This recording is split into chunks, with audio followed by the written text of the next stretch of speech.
Hello, good evening students. मैं दिव्या शर्मा आप सभी का स्वागत करती हूँ विजन इंस्टीट्यूट के डिजिटल प्लेटफॉर्म और आपके अपने YouTube channel GK by Ajay sir पर। तो आज जो अपने करंट अफेयर की क्लास लेकर आए हैं, डेली करंट अफेयर अपना 10 क्वेश्चन। बीच में 2 दिन मिस हो गई थी क्लास अपने ना, बीच में संडे आ गया था, कुछ एक फंक्शन थे ऐसे करके बीच में अपने कोई ना कोई टेक्निकल इशू के कारण क्लास नहीं हो पाई थी। अब से अपनी क्लास कंटिन्यू रहेगी और आज अपने 10 क्वेश्चन करेंगे और जो भी आपको क्वेश्चन या फैक्ट वाला जैसे कि एशियन गेम्स वगैरह अपनों एक साथ किए हैं, जो भी क्लास नेक्स्ट आपको इस टाइप की चाहिए तो आप कमेंट बॉक्स में ज़रूर बताइए, ठीक है। तो स्टार्ट करते हैं आज की क्लास। और जैसा आपको पता है अपने क्लास को हमेशा मोटिवेशन थॉट के साथ शुरू करते हैं। देखते हैं आज का मोटिवेशन थॉट क्या है। आज का मोटिवेशन थॉट है, काम करो ऐसा कि एक पहचान बन जाए, हर कदम ऐसा चलो कि निशान बन जाए, यहाँ ज़िंदगी तो हर कोई काट लेता है, ज़िंदगी जियो इस कदर की मिसाल बन जाए। ज़िंदगी को देखो हमेशा अपने को जीना चाहिए, काटना नहीं चाहिए, ठीक है। क्योंकि ज़िंदगी अगर काट के अपने ऐसे बिता रहे हैं ना तो बहुत बोरियत हो जाएगी। और ऐसे भी है कि जैसे आप पढ़ रहे हो, एग्ज़ाम की तैयारी कर रहे हो, आपका एक ही लक्ष्य है कि आपको जॉब चाहिए ना, गवर्नमेंट जॉब चाहिए, आपको सक्सेस चाहिए, सक्सेस आपका मेन लक्ष्य है। तो आप ये नहीं है कि सुबह उठो उसी काम में लग जाओ ना, पूरे दिन पढ़ो और वापस जाके वही रूटीन अपना कोचिंग से आने के बाद अपने को थोड़ा अपने लिए भी टाइम निकालना चाहिए, थोड़ा फैमिली के लिए भी टाइम निकालना चाहिए। अगर ऐसा नहीं करेंगे ना तो अपनी ज़िंदगी एक काट रहे हैं, जैसे बोरियत हो जाएगी ज़िंदगी में। तो ज़िंदगी को जीना है और इस तरीके से जीना है कि दूसरों के लिए मिसाल बन जाए, कि दूसरा अपना उदाहरण दे लोगों को, ठीक है। अपने बच्चों को या अपने फ्रेंड्स को एक दूसरे को अपना उदाहरण दे, ऐसी ज़िंदगी जीनी है अपने को। स्टार्ट करते हैं, देखते हैं पहला क्वेश्चन क्या है आज का।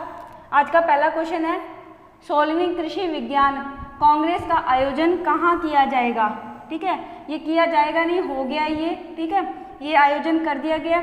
और कौन से नंबर का क्रम याद रखना है आपको, कृषि विज्ञान कांग्रेस का आयोजन जो किया गया इसका क्रम कौन सा है। हमेशा क्रम से भी क्वेश्चन आपसे पूछ लिया जा सकता है। तो 16वें क्रम का ये आयोजन किया गया कृषि विज्ञान का, ठीक है। और अगर बात करें कहाँ किया गया ये आयोजन, कोच्चि में इसका आयोजन किया गया है। कोच्चि में इसका आयोजन कब से कब तक किया गया ये भी पूछ सकते हैं आपसे, ठीक है। तो इसका आयोजन 10 अक्टूबर से, कब से, 10 अक्टूबर से लेकर 13 अक्टूबर को इसका आयोजन किया गया। और कहाँ किया गया, कोच्चि में किया गया, 16वें नंबर का था कृषि विज्ञान कांग्रेस। अगर आपसे पूछ ले क्यों किया गया, इसका आयोजन किया क्यों गया, इसका क्या उद्देश्य था इसका आयोजन करने का, तो इसका उद्देश्य था कृषि नवाचार। कृषि नवाचार के लिए इसका आयोजन किया गया। और ये आपको याद रखना है 10 से 13 अक्टूबर को। और कौन से क्रम के, ये 16वें क्रम के कोच्चि में आयोजन किया गया कृषि विज्ञान कांग्रेस। नेक्स्ट क्वेश्चन है अपना, नेक्स्ट क्वेश्चन देखते हैं कौन सा है कि हाल ही में मैरोंग सुरंग कहाँ प्रारंभ हुई है। तो मैरोंग सुरंग पूछी गई है, मैरोंग सुरंग कहाँ प्रारंभ की गई है। तो ये अगर बात करें मैरोंग सुरंग कौन से नेशनल हाईवे पे है, ठीक है। नेशनल हाईवे अगर आपसे पूछ लिया जाए तो कौन सा नेशनल हाईवे है, नेशनल हाईवे 44 है, ये आपको याद रखना है। और अपने से पूछा गया कि कौन कहाँ प्रारंभ की गई, अपने से राज्य के बारे में पूछा गया। अगर इसके बारे में राज्य के बारे में, राज्य का जिला भी पूछ लिया जा सकता है। तो सबसे पहले हमने राज्य देखेंगे कौन सा है कि जम्मू कश्मीर राज्य है। और नेशनल हाईवे 44 हो गया। अगर जिला पूछ लिया जाए जम्मू कश्मीर में कौन सा जिला अगर पूछ लिया जाए तो रामबन जिला है, ठीक है, रामबन जिला। और अगर पूछ लिया जाए मैरोंग जो सुरंग है इसकी टोटल लंबाई है कितनी, इसकी लंबाई कितनी है, 395 मीटर इसकी लंबाई है, ठीक है। ये सारे पॉइंट आपको याद रखने हैं, कितने मीटर है, 395 मीटर इसकी लंबाई है, ये आप याद रखोगे। जिला रामबन है, नेशनल हाईवे 44 है और मैरोंग सुरंग कहाँ प्रारंभ की गई है, जम्मू कश्मीर के रामबन जिले में। तो ये अपने सारे पॉइंट है, ये आपको याद करते हुए चलना है।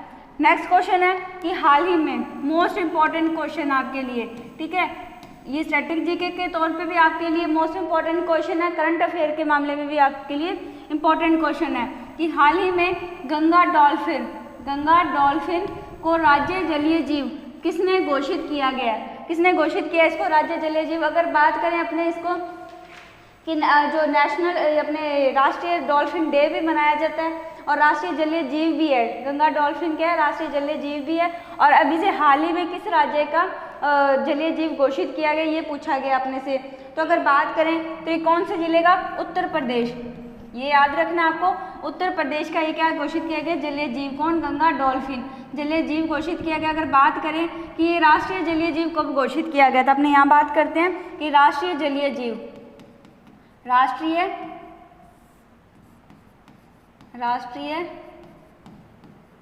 जलीय जीव।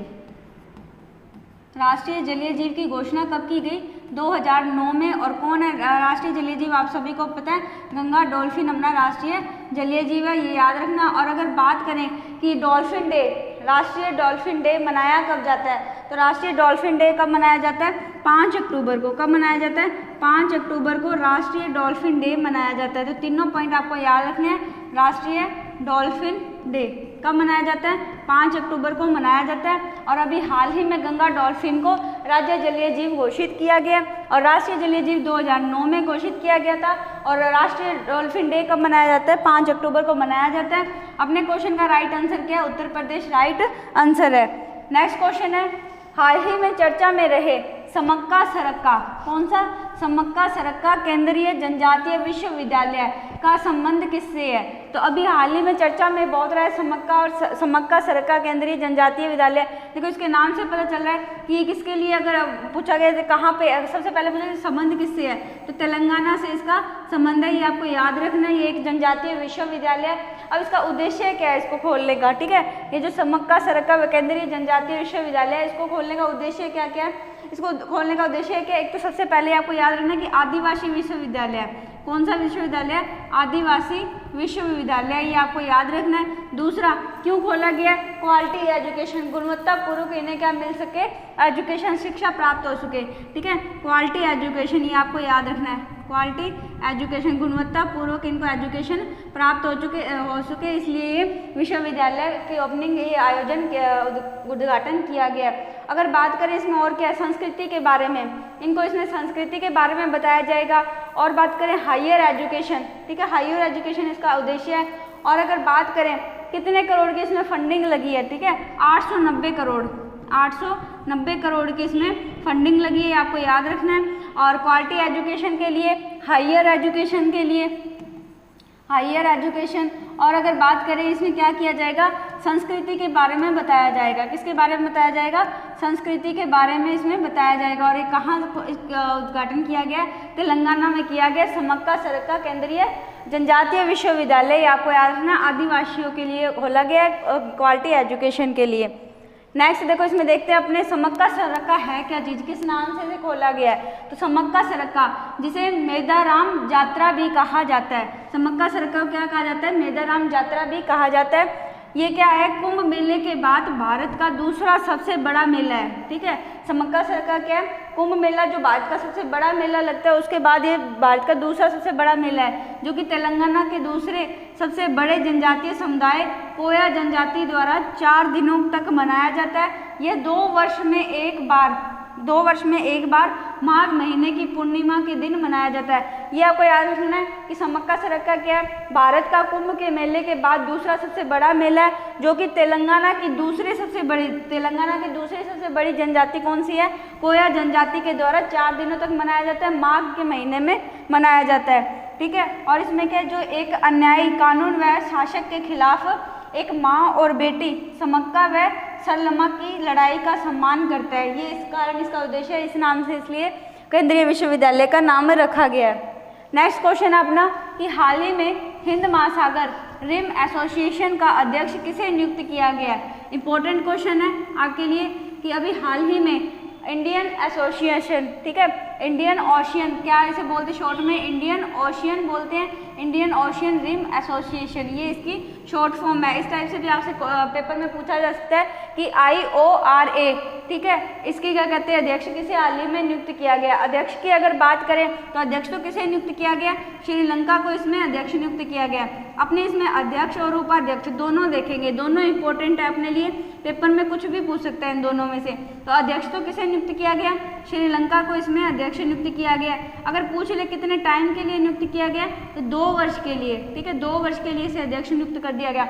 अब उपाध्यक्ष इसमें इंपॉर्टेंट किस लिए हो जाता है? क्योंकि उपाध्यक्ष किसे नियुक्त किया गया? इसमें भारत को, अपने भारत देश को इसमें उपाध्यक्ष नियुक्त किया गया, इसीलिए दोनों पॉइंट अपने लिए इंपॉर्टेंट बन जाते हैं। अगर हमने बात करें इंडियन ओशियन रिम एसोसिएशन की बात करें कि इसकी स्थापना कब होती है, ठीक है, इसकी स्थापना की बात करें अगर अपने, ठीक है, इसकी अगर स्थापना की बात करें तो इसकी स्थापना कब हुई थी 1997, 1997 में इसकी स्थापना होती है। मुख्यालय अगर आपसे पूछ ले इसका कहाँ है, मॉरिशस में, ठीक है, कहाँ है इसका मुख्यालय, मॉरिशस में इसका मुख्यालय। और अगर बात करें अपने इसमें टोटल सदस्य कितने होते हैं, टोटल सदस्य अगर आपसे पूछ लिया जाए, ठीक है, टोटल सदस्य कितने हैं, 23 सदस्य हैं। मुख्यालय मॉरिशस में है, स्थापना 1997 में हुई थी। और अभी हाल ही में इसका अध्यक्ष किसे चुना गया, श्रीलंका को इसका अध्यक्ष चुना गया। और उपाध्यक्ष किसे चुना गया, भारत को इसका उपाध्यक्ष चुना गया। ये आपको याद रखना है। और कितने वर्ष के लिए श्रीलंका को इसमें अध्यक्ष नियुक्त किया गया, 2 वर्ष के लिए नियुक्त किया गया। नेक्स्ट क्वेश्चन है अपना कि हाल ही में JNU से डॉक्टरेट की मानद उपाधि प्राप्त करने वाली पहली महिला सामिया हसन किस देश से है। इंपॉर्टेंट क्वेश्चन है, स्टार लगा लो, आने वाले एग्जाम में आपको पक्का ये देखने को मिल सकता है। देखो पहली महिला बोल लो या पहली विदेशी महिला, कैसे भी बोल सकते हो, क्योंकि अगर बात करें कि JNU से डॉक्टरेट की उपाधि, JNU से डॉक्टरेट की मानद उपाधि प्राप्त करने वाली पहली महिला है ये, ठीक है। JNU की बात करें तो JNU कहाँ है ये, अगर पूरा नाम इसका JNU का देखें तो जवाहरलाल नेहरू, ठीक है, जवाहरलाल नेहरू विश्वविद्यालय।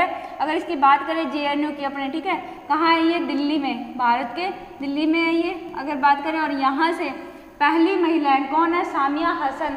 इनका संबंध पूछा गया है किस देश से इनका संबंध है, तो इनका संबंध किससे, तंजानिया से। इनका संबंध किससे है, तंजानिया से इनका संबंध है। ये वहाँ की महिला राष्ट्रपति है, ठीक है। सामिया हसन कौन है, महिला राष्ट्रपति तंजानिया की, ये आपको याद रखना है। और ये डॉक्टरेट की उपाधि किससे, JNU से प्राप्त करने वाली पहली महिला भी बन चुकी हैं। तो दोनों टाइप से इंपॉर्टेंट है आपके लिए क्वेश्चन कि ऐसे पूछा था तंजानिया की कौन सी राष्ट्रपति हैं जिनको भी हाल ही में JNU से डॉक्टरेट की उपाधि प्राप्त हुई है।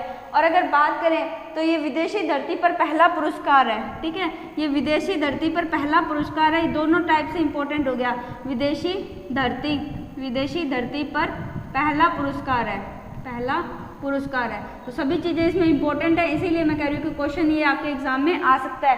पहली महिला है, पहला विदेशी पुरस्कार है। और तंजानिया की राष्ट्रपति हैं, महिला राष्ट्रपति हैं, जिन्हें कि JNU जवाहरलाल नेहरू यूनिवर्सिटी से डॉक्टरेट की उपाधि प्राप्त करने वाली पहली महिला सामिया हसन तंजानिया की महिला राष्ट्रपति हैं। और अगर इसमें बात करें, बस इतने पॉइंट आपको याद रखने हैं। महिला राष्ट्रपति हैं, विदेश धरती पर पहला पुरस्कार है, JNU दिल्ली में है, जवाहरलाल नेहरू यूनिवर्सिटी है। और पहली महिला डॉक्टरेट की उपाधि प्राप्त करने वाली JNU से कौन है, सामिया हसन। तो इम्पोर्टेंट क्वेश्चन है आपके लिए। नेक्स्ट क्वेश्चन है कि हाल ही में अबुआ वीर दिसोम अभियान कहाँ प्रारंभ हुआ है। अभी अबुआ वीर दिसोम अभियान है क्या, अगर आपसे पूछ लिया जाए, ठीक है, नाम बहुत अजीब सा है इसका, अबुआ वीर दिसोम अभियान है, ठीक है। अगर पूछ लिया जाए कि कौन सा अभियान है, वन अधिकार अधिनियम है, ठीक है, वन अधिकार अभियान, कौन सा, वन अधिकार अभियान है ये, ठीक है, ये आपको याद रखना है। और ये पूछा गया कि इसका प्रारंभ कहाँ से हुआ है, अपने से प्रारंभ पूछा गया, इसका प्रारंभ कहाँ से हुआ है, इसका प्रारंभ हुआ है झारखंड से। कहाँ से प्रारंभ हुआ है इसका, झारखंड से इसका प्रारंभ हुआ है। अच्छा, झारखंड में अगर पूछ लिया जाए किन्होंने इसका प्रारंभ किया, वहाँ के CM कौन है, ठीक है, आपसे डायरेक्ट ये भी नहीं ऐसे पूछ सकते, अबुआ वीर दिसोम अभियान अभी झारखंड से प्रारंभ किया गया, वहाँ के CM कौन है, CM के बारे में बोले हेमंत सोरेन, कौन है यहाँ के CM, हेमंत सोरेन है, आपको याद रखना है, CM कौन है, हेमंत सोरेन, ठीक है, हेमंत सोरेन यहाँ के CM है। और कहाँ से प्रारंभ किया गया, झारखंड से प्रारंभ किया गया। अगर बात करें कि इसकी झारखंड की स्थापना कब हुई थी, ठीक है, झारखंड की स्थापना कब होती है, झारखंड की स्थापना कब हुई थी, झारखंड की स्थापना 2000 में झारखंड की स्थापना हुई थी। कैसे हुई थी, बिहार से अलग होकर, ठीक है, बिहार से अलग होकर झारखंड की स्थापना की गई थी। बिहार से अलग होकर झारखंड की स्थापना कब की गई, 2000 में की गई। अबुआ वीर दिसोम क्या है, वन अधिकार अधिनियम है। अच्छा, जो मतलब कि जंगलों पर निर्भर जनजातियाँ वगैरह हैं, ठीक है, जंगलों पर जनजातियाँ जो जंगलों पर निर्भर हैं, उनके अधिकार के लिए यह अभियान चलाया गया। अभियान का नाम क्या, अबुआ वीर दिसोम अभियान है। झारखंड से ये संबंधित है, झारखंड के CM हेमंत सोरेन द्वारा ये प्रारंभ किया गया। अगर आपसे पूछ ले कि झारखंड की राजधानी कौन सी है, ठीक है, झारखंड की अगर राजधानी आपसे पूछ ली जाए, झारखंड की राजधानी क्या है, रांची, ठीक है, रांची झारखंड की राजधानी है, स्थापना 2000 में हुई, बिहार से अलग होकर बना है। अबुआ वीर दिसोम अभियान वन अधिकार अधिनियम है जो जंगलों पर निर्भर है, ठीक है, जंगलों पर निर्भर जो जनजातियां हैं उनके अधिकार के लिए अभियान की शुरुआत झारखंड से की गई है, ये आपको याद रखना है, ठीक है। नेक्स्ट क्वेश्चन देखते हैं अपने। नेक्स्ट अपने स्टैटिक जीके का कोर्स मैंने आप सभी को बताया था कि अभी हार्ड चैलेंज बैच अपना चल रहा है। ये जो स्टैटिक जीके का कोर्स है अपनी ऐप विजन इंस्टीट्यूट जो ऐप है वहाँ पर ये कोर्स अपना आपको अवेलेबल है, ठीक है। इस कोर्स का जो प्राइस है वो कोर्स का प्राइस क्या 99 रुपीज़ कोर्स का प्राइस है। इसमें आपको स्टैटिक जीके कंप्लीट करवाया जाएगा। जो क्लास ऑफलाइन जो क्लास चल रही है वहाँ से रिकॉर्डेड आपको कंप्लीट क्लासेस मिलने वाली हैं। इसमें आपको भारत का संविधान, भारत की अर्थव्यवस्था, इतिहास, भूगोल ये कंप्लीट करवाया जाएगा और इसका जो प्राइस है ओनली 99 रुपीज़ है, ठीक है। ये कोई ज़्यादा तो नहीं है। इसमें आपको वीकली टेस्ट वगैरह भी अवेलेबल होते हैं और ये नोट्स PDF के रूप में आपको वहाँ पर प्रोवाइड करवाया गया है, ठीक है। तो कंप्लीट आपको पूरा स्टैटिक जीके करवाया जाएगा। नोट्स इसमें आपको मिल जाएंगे, ऑफलाइन क्लास से रिकॉर्डेड क्लासेज हैं इसमें और वीकली आपका इसमें टॉपिक वाइज टेस्ट भी होता है, ठीक है। तो ये अपना जो ऐप है, ऐप का नाम है विजन इंस्टीट्यूट ऐप। वहाँ पर दिल्ली पुलिस स्टैटिक जीके ऐसे हार्ड चैलेंज बैच के नाम से ये कोर्स है। अगर कोई भी विद्यार्थी स्टैटिक जीके करने का इच्छुक है, कम समय में अच्छी तैयारी के लिए यह कोर्स परचेज कर सकता है, ठीक है। तो आगे देखते हैं अपने अपना नेक्स्ट क्वेश्चन क्या है, प्रतिवर्ष विश्व डाक दिवस कब मनाया जाता है। तो प्रतिवर्ष विश्व डाक दिवस कब मनाया जाता है, 9 अक्टूबर को मनाया जाता है। कब मनाया जाता है, 9 अक्टूबर को मनाया जाता है। अब 9 अक्टूबर को ही क्यों मनाया जाता है, कुछ ना कुछ तो ऐसा इसमें हुआ होगा ना। 9 अक्टूबर 1874, अगर बात करें 9 अक्टूबर 1874 की बात करते हैं तो इस दिन क्या हुआ था, यूनिवर्सल पोस्टल यूनियन, ठीक है, यूनिवर्सल पोस्टल यूनियन, ठीक है, इसकी स्थापना की गई थी। कब की गई थी इसकी स्थापना की गई थी 9 अक्टूबर 1874 को इसकी स्थापना की गई थी और इसीलिए प्रतिवर्ष विश्व डाक दिवस 9 अक्टूबर को मनाया जाता है। अगर अपने बात करें कि इस बार की थीम क्या है, इस बार की जो थीम है टुगेदर फॉर ट्रस्ट, ठीक है। इस बार की थीम क्या है, अगर थीम की बात करें तो थीम क्या है इस बार की,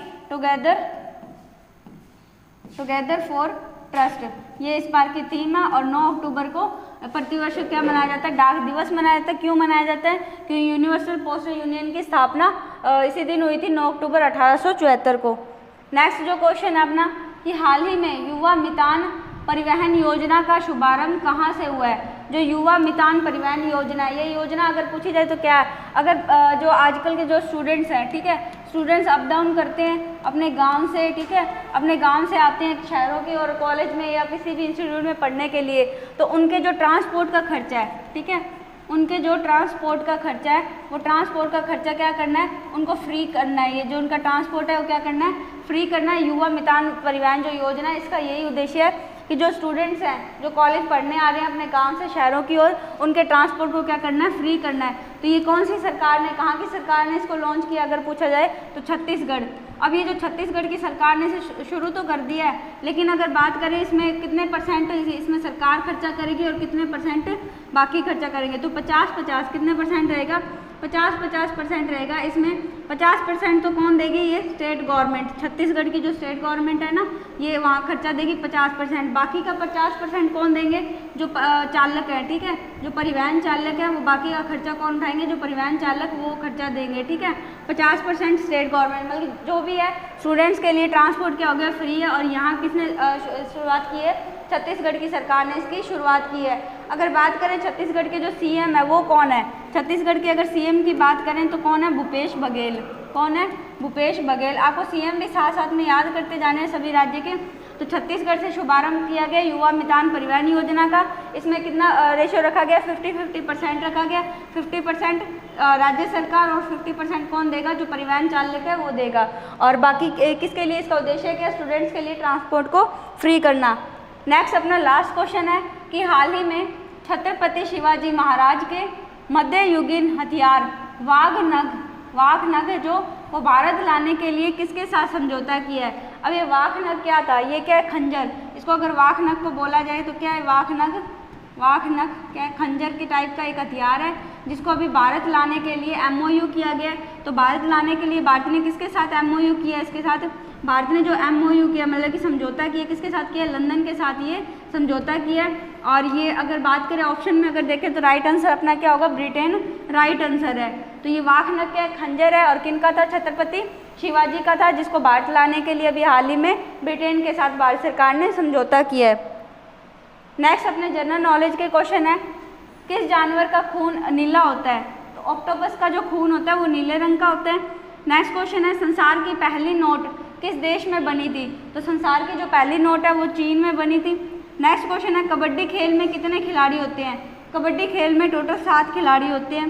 नेक्स्ट है, अंग्रेज सबसे पहले भारत कब आए थे? तो अंग्रेज सबसे पहले भारत कब आए थे? 20 मई 1498 को।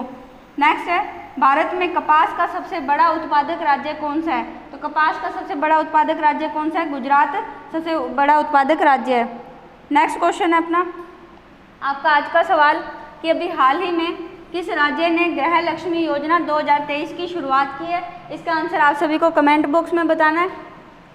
नेक्स्ट अपना SSC GD कांस्टेबल का ऑफलाइन व ऑनलाइन दोनों ही बैच चल रहे हैं अपने विजन इंस्टीट्यूट ऐप पे। अपनी विजन इंस्टीट्यूट और कोचिंग इंस्टीट्यूट भी अपना विजन इंस्टीट्यूट सूरतगढ़ में मेन बस स्टैंड के बैक साइड है। अगर कोई भी विद्यार्थी SSC GD कांस्टेबल का तैयारी करने के लिए इच्छुक है तो वो ऐप के थ्रू ऑनलाइन और ऑफलाइन दोनों तरीके से विजन इंस्टीट्यूट के साथ जुड़कर तैयारी कर सकता है। पिछली जो अपनी भर्ती थी SSC GD की उसमें लगभग 18+ सिलेक्शन दिए थे इसमें। तो आप सभी के लिए ये ऑनलाइन और ऑफलाइन दोनों बैच रखे गए हैं और जल्दी इसकी टेस्ट सीरीज भी अपने शुरू कर दी जाएगी। और ये अपनी जो क्लास है इसकी PDF के लिए आप GK बाय अजय सर और vision institute Telegram channel join कर सकते हैं। अगर क्लास आपको अच्छी लगी हो तो क्लास को लाइक करें, शेयर करें और चैनल पर अगर पहली बार आए हैं तो चैनल को सब्सक्राइब करें। धन्यवाद।